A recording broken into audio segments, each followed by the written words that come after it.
ঢাকার উপকণ্ঠের শান্ত এলাকা বালুরঘাট। এলাকাটি পরিচিত ছিল তার নীরবতা ও পরিপাটি জীবনযাত্রার জন্য।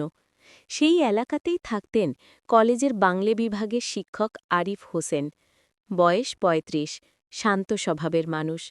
ছাত্রদের কাছে তিনি কঠোর কিন্তু ন্যায়পরায়ণ শিক্ষক হিসেবে পরিচিত ছিলেন। অদ্ভুত রাত। ২০২২ সালের শীতের একটি রাতে বালুরঘাটের পাড়ায় অদ্ভুত গুঞ্জন শোনা যায়। রাত 12:30টার দিকে আরিফের বাড়ির পাশের বাসার মালিক নাসরিন আক্তার টের পান আরিফের বাড়ির ভেতর থেকে যেন কারো ধস্তাধস্তির শব্দ আসছে। কিছুক্ষণ পর হঠাৎ সব চুপ, কিন্তু এক অদ্ভুত ধাতব শব্দে তার সন্দেহ আরও বাড়ে। তিনি জানালা দিয়ে তাকিয়ে দেখেন আরিফের বারান্দার লাইট নিভে আছে, যা সাধারণত কখনো নিভে না। ভয় পেয়ে তিনি তৎক্ষণাৎ 999 নম্বরে ফোন করেন। পুলিশের আগমন।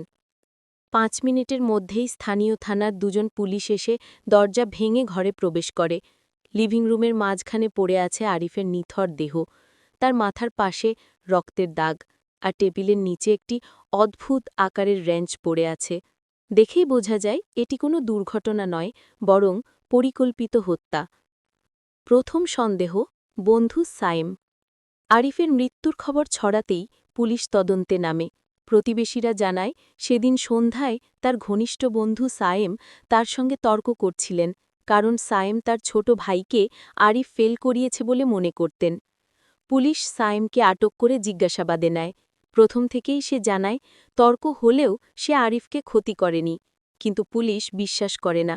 এরপর তারা সিসিটিভি ফুটেজ সংগ্রহ করে। দেখা যায় তর্কের পর সায়েম সরাসরি একটি কফি শপে যায় এবং রাত 12টা পর্যন্ত সেখানেই ছিল। তার অ্যালিবাই পুরোপুরি মিলে যায়। পুলিশ প্রথম সন্দেহভাজনকে বাদ দিতে বাধ্য হয়। দ্বিতীয় সূত্র, রহস্যময় হুমকির কল। আরিফের মৃত্যুর একদিন পর তার ফোন ডেটা ফরেন্সিক টিম তুলে আনে। সেখানে দেখা যায় গত কয়েক সপ্তাহ ধরে আরিফকে অজ্ঞাত নম্বর থেকে হুমকি দেওয়া হচ্ছিল। হুমকির কল ট্রেস করে পুলিশ গ্রেফতার করে তার সাবেক ছাত্র রাশেদকে। রাশেদ পরীক্ষায় ফেল করে কলেজ থেকে ড্রপ আউট হয়েছিল। জিজ্ঞাসাবাদে সে স্বীকার করে আরিফকে অপমান করার প্রতিশোধ নিতে সে কল করত, কিন্তু সে জোর দিয়ে বলে হত্যার সময় সে বাসায় ঘুমোচ্ছিল। তার বাসার সিসিটিভি এবং পরিবারের সাক্ষ্য প্রমাণ তার কথাকে সত্য বলে প্রমাণ করে। তদন্তে অচলাবস্থা। 4 দিন কেটে যায়, কোনো শক্ত প্রমাণ পাওয়া যায় না। মিডিয়া চাপ ডারে এলাকাবাসীরা ভয়ে রাতে বের হওয়া বন্ধ করে দেয়। এমন সময় ফরেন্সিক টিম ঘর থেকে উদ্ধার করা জুতোর ছাপ পরীক্ষা করে।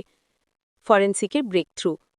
জুতোর ছাপটি সাধারণ নয়, এটি একটি নির্দিষ্ট ব্র্যান্ডের সিকিউরিটি শু, যা সাধারণত নিরাপত্তা রক্ষীরা ব্যবহার করে। পুলিশ এলাকার নিরাপত্তার কাজে থাকা সবাইকে জুতোর সাইজ, প্যাটার্ন অনুযায়ী পরীক্ষা করে। অবশেষে মিল পাওয়া যায়। একজন নিরাপত্তা রক্ষী, জহিরুল ইসলাম, যিনি কাছের একটি কমিউনিটি সেন্টারে গার্ডের কাজ করতেন। তার জুতোর ছাপ এবং ঘটনাস্থলের ছাপ একেবারে হুবহু মিলে যায়। অপরাধীর স্বীকারোক্তি। গ্রেফতার করার পরেও জহিরুল প্রথমে সব অস্বীকার করে, কিন্তু ডিএনএ প্রমাণ, আঙুলের ছাপ এবং জুতোর ছাপ মিলার পর সে ভেঙে পড়ে। স্বীকার করে সেদিন রাতেই সে আরিফের বাড়িতে চুরির উদ্দেশ্যে ঢোকে। আরিফ হঠাৎ তাকে দেখে ফেললে সে খুব ভয় পায়। হাতের কাছে থাকা রেঞ্চ দিয়ে আঘাত করে। ঘটনা এত দ্রুত ঘটে যে সে নিজেও বুঝতে পারেনি কিভাবে হত্যা হয়ে গেছে। পরে ভয়ে পালিয়ে যায়। আদালতের রায়। ফরেন্সিক প্রমাণ সহ সব সাক্ষ্য প্রমাণ আদালতে উপস্থাপন করা হয়। দ্রুত বিচার ট্রাইব্যুনাল জহিরুলকে আজীবন সশ্রম কারাদণ্ড প্রদান করে। আরিফের পরিবার আর এলাকার মানুষ স্বস্তি পায়, কিন্তু পাড়ার সেই শান্ত পরিবেশ আর কখনো ফিরে আসে না।